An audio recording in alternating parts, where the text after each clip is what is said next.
آج سے یعنی پہلی محرم ہمارا جو مجالس کا آغاز ہوا، کل میں نے تھوڑا سا آپ کو اپنے موضوع سے شناخت کرایا تھا،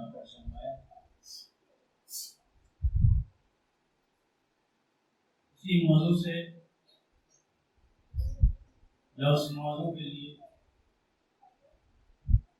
میں نے سورہ فتح کی آیت کی تلاوت کا شرف حاصل کیا ہے۔ بنا کسی تمہید کے میں آپ تک کچھ گزارشات پہنچاتا ہوں۔ آپ کی مجلس میں وقت جو ہے وہ آج تھوڑا سا زیادہ ہو گیا، کوئی بات نہیں۔ یہ مجالس رضا ہماری پہچان ہے، اس رضاداری سے ہی ہم کو پہچانا جاتا ہے، اور اگر یہ نہ ہو تو ہماری زندگی کسی کام کی ہے، کیونکہ یہ روزے اول سے ہمارا مقدر ہے کہ ہم اسی کے لیے پیدا کیے۔ جب شہزادی نے سرور کائنات پوچھا تھا کہ بابا جب کوئی نہ ہوگا کون میرے لال کو پوچھا دے گا، کون میرے لال کو روئے گا؟ حضور نے کہا تھا اللہ ایک قوم پیدا کرے، جس کے جوان تمہارے جوانوں کا غم منائیں گے، بچے بچوں کا غم منائیں گے، ضعیف ضعیفوں کا ماتم کریں گے، عورتیں عورتوں کا ماتم کریں گے۔ ہم وہ خوش نصیب قوم ہیں جو دعائے دیتا، اور اس شہزادی کی دعا ہے جس نے کبھی اللہ سے اگر دعا مانگنے کے لیے جانماز بھی بچھائی ہے تو لب بعد میں ہلے ہیں، دعا پوری پہلے ہوگی۔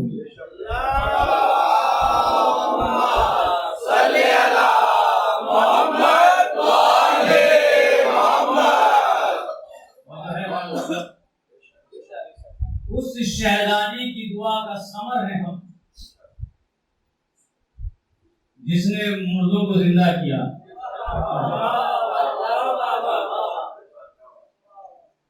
تو جو شہزادی مردوں کو زندہ کر سکتی ہے، اس کی دعا سے ایک ایسی زندہ قوم بھی پیدا ہو سکتی ہے جس سے دنیا کی کوئی طاقت مار نہیں سکتی۔ دنیا میں دو طرح کے لوگ ہوتے ہیں، ایک وہ کہ جن کو سامنے موت کا ذکر کیا جائے تو علی یاد آتے ہیں، ایک وہ جن کے سامنے علی کا ذکر کیا جائے تو موت یاد آتی ہے۔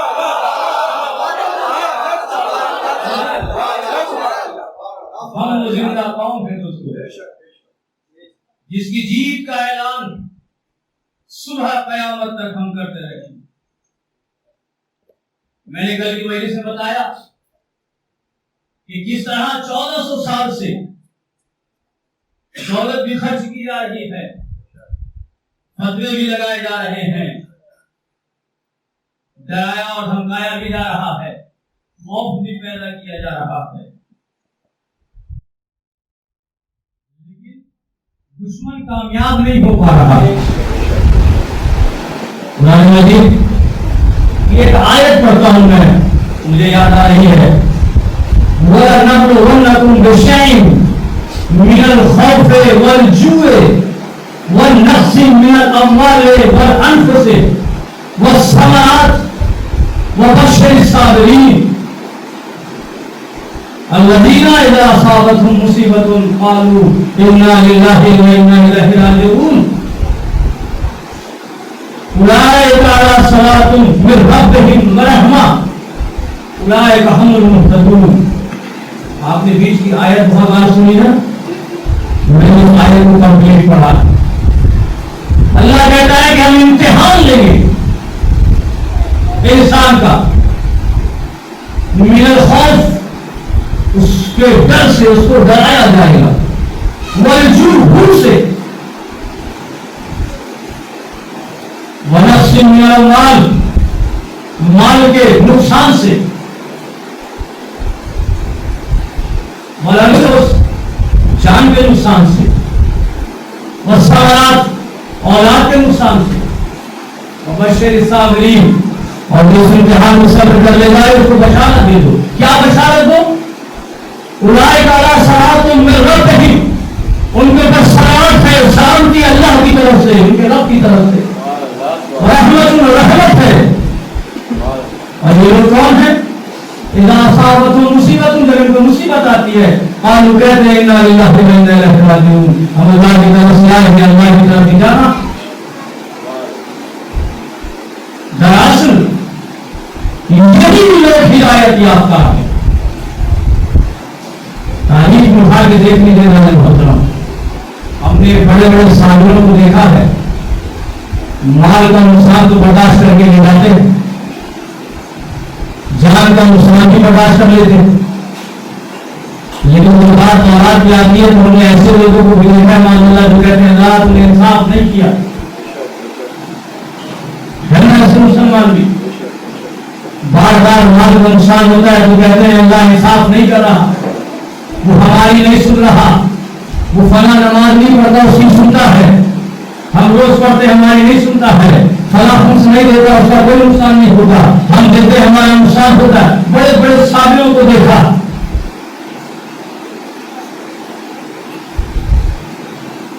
اور اس آیت کا مضاد میں آگے بعد میں بتاتا ہوں. پہلے میں آپ کو یہ بتاتا ہوں کہ کب کہاں کیسے امتحان ہوتا رہا, ٹکراؤ ہوتا رہا, اور ہم باطل کے اوپر جیت اپنی درج کرتا رہا. یہ چیز ہمیشہ یاد رکھنا دوستو.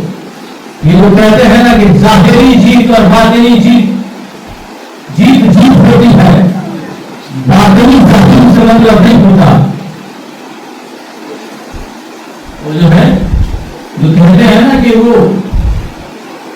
بڑی عجیب بات یہ ہے کہ اہل بیت اطہار علیہ السلام کے چاہنے والے بھی یہ کہتے ہیں کہ وہ ظاہری جیت تھی. بہت سارے ایسے کہتے ہیں, سب کو نہیں کہنا ہم. یزید ظاہر میں جیت گیا, باطن میں حسین جیت گئے. نہیں, نہ باطنی ظاہری جیت نہیں ہوتی, جیت ہوتی تھی. اور جب کوئی جیتتا ہے تو جیتنے والا جلوس نکالتا ہے, خوشیاں مناتا ہے, اپنا نشان سڑکوں پر لے کر دوڑتا ہے. ہارنے والا کلستا ہے, آپ کی زبان میں ہونا, جلتا ہے, حسد کرتا ہے. آج تک یزید کی طرفداری کرنے والے بھی پرچم یزید اٹھاتے ہوئے نہیں دکھتے.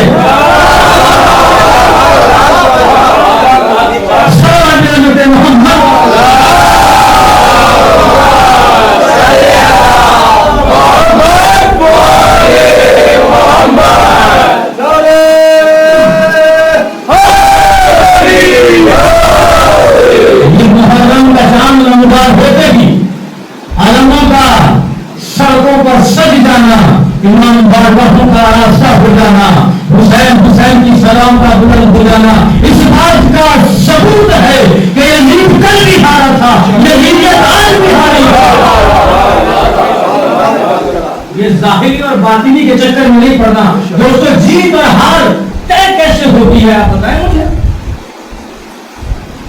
سب سے پہلا حق اور باطل کا ٹکراؤ جب ہوا, جب آدم علیہ السلام کے پتلے میں روح پھوٹی اور کہا ونفخ فیہ, ونفخ سوال محمد والے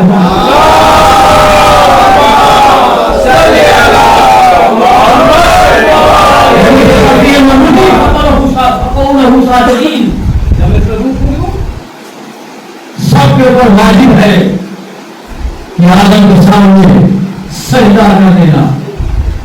ایک جھوٹا ہو گیا نہیں کروں گا، نہیں کروں گا کہا، اور بدلہ بھی لے لیا جناب آدم علیہ السلام سے، لیا کہ نہیں لیا؟ قرآن یہی کہتا کہ پیچھے پڑ گیا، اس کی وجہ سے میں جنت سے نکالا گیا، تو اس کو تو نہیں رہے گا۔ ظاہر میں دیکھا گیا کہ بدلہ بھی لے لیا، آدم جنت سے باہر بھی آ گئے۔ آدم کی زندگی ایک وقت میں آ کر ختم ہو گئی، شیطان کو قیامت تک کی زندگی مل گئی۔ تو کہنا چاہیے نا کہ شیطان ٹوٹ گیا، نہیں ٹوٹا، کیوں؟ کیونکہ آدمی آدم علیہ السلام ہے، شیطان لعنت اللہ ہے۔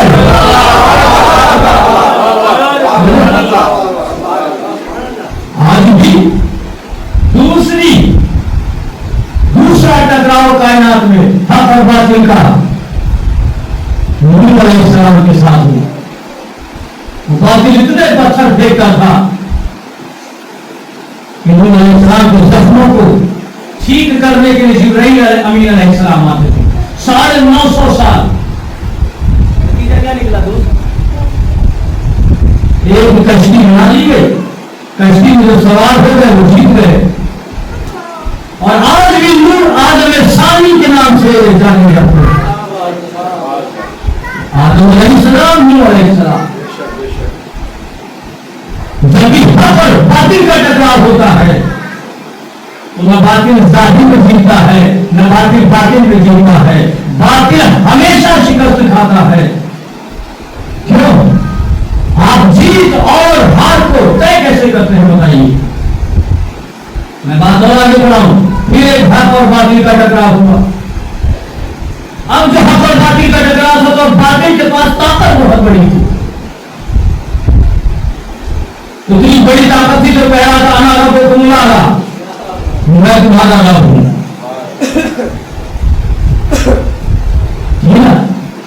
اور اتنی لکڑیاں اکٹھی کر لی آگ میں آگ کو جلانے کے لیے کہ کائنات میں ملتا نہیں کہ کتنی، کہیں پر اتنی زیادہ آگ جلائی گئی۔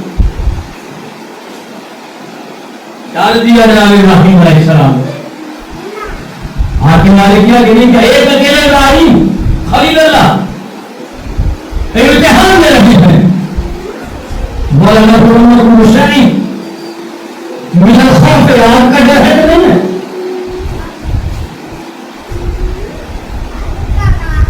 بھوک کا ڈر ہے کہ نہیں ہے؟ کہ بیوی بچوں کو میدان میں ریگستان میں چھوڑ دیا، بھوکا پیاسا، اولاد کا بھی امتحان لیا، اور جب کامیابی ملی تو نمرود ہمیشہ کے لیے لعنت اللہ ہو گیا۔ اور خلیل اللہ کی یاد کو کل بھی میں نے بتایا تھا، منانا ہر مسلمان پر واجب ہو گیا۔ ایک ٹکراؤ ہوا مصر کے بازار میں، وہ بھی بڑا عجیب ٹکراؤ تھا۔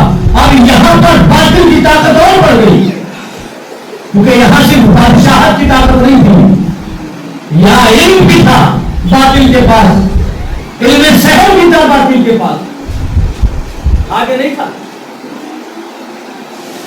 جب موسیٰ کھڑے ہوئے تو جس پانی کے بلبوتے وہ حکومت کر رہا تھا، جب اس پانی میں گیا تو نہ علم سحر کام آیا، نہ علم کام آیا، نہ طاقت کام آیا۔ اور موسیٰ کے مانے والی آج بھی وہاں پر بھی باطل ہار گیا، وہاں پر بھی حق جیت گیا۔ اور اب جو باطل کا ٹکراؤ ہوا فلسطین کے میدان میں، تو یہاں پر طاقت اور زیادہ تھی، کیونکہ یہاں پر ابھی تک جو ٹکراؤ ہو رہا تھا وہ کفر سے ہو رہا تھا، اب جو ٹکراؤ ہو رہا ہے وہ کفر سے بھی ہو رہا ہے، وہ یہودیوں سے بھی ہو رہا ہے، جو ہے اب یہاں علم بھی ہے، یہاں پہ قوم بڑھ بھی گئی ہے، یہاں پہ طاقت بھی ہے، یہاں پہ پیسہ بھی ہے۔ دیکھنے میں تو لگ رہا تھا کہ وہ اکیلا کھڑا ہوا ہے، اس کو سولی پہ چڑھا دیا گیا، لیکن اللہ نے قیامت تک کے لیے نہیں کر دیا۔ تو شکست وہاں بھی باطل کو ہو ہے،